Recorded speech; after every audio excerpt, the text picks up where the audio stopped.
for the fans.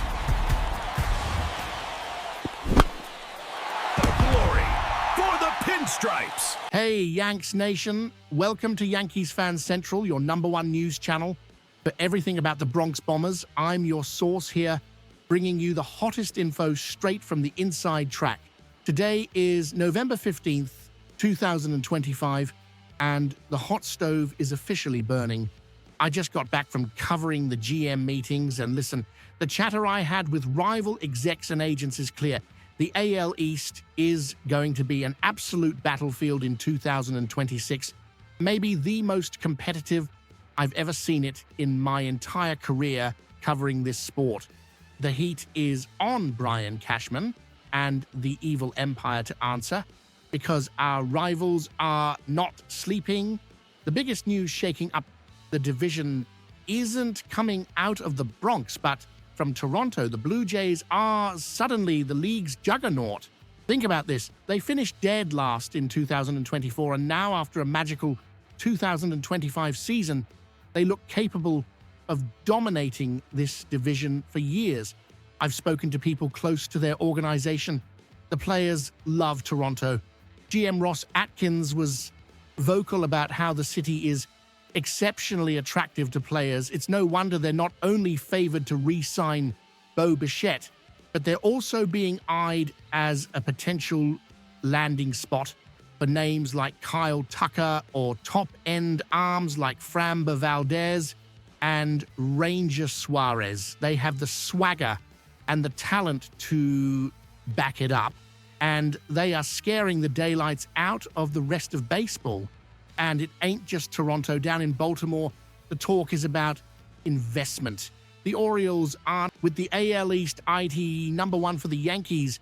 This offseason is bringing back outfielder Cody Bellinger. Cashman was explicit about it. We're very interested in bringing him back, he said. He was a terrific addition for us last year, and we'd be better served if we could retain him.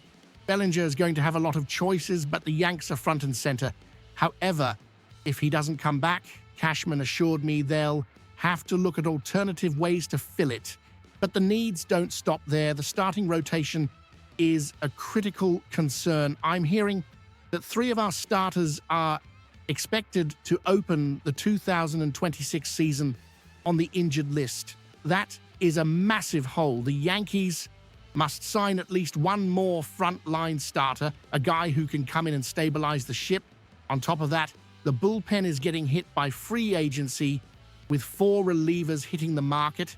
We need reliable arms. And finally, they want a backup catcher. The good news, the money. Cashman said that payroll is usually not an issue that we have had to deal much with. While Hal Steinbrenner hasn't given a specific budget yet, everyone in the industry knows the Yankees can pursue whoever they want. The evil empire has the resources. The question is how they use them. And here's an interesting point that Neander, the Rays GM, brought up. The biggest takeaway this season was Toronto.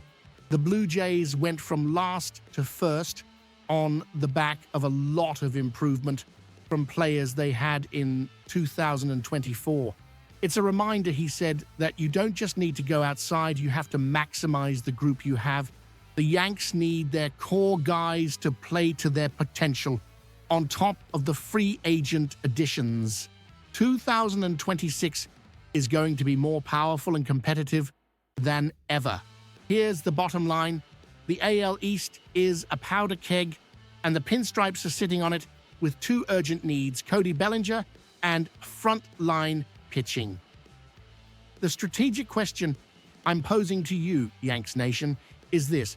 With a budget that, while huge, isn't infinite, would you rather Cashman give Bellinger a contract north of $100 million, or would you take that same money and split it to sign an ace starting pitcher and 2 elite relievers to fix our pitching woes? What is more critical to breaking the 2009 drought? Let me know your strategy in the comments below. This is the time to debate. Thanks for watching Yankees Fan Central. If you want the latest breaking news and deep dive analysis all off-season long, smash that like button, subscribe, and hit the notifications bell. We'll bring you the info the second we get it.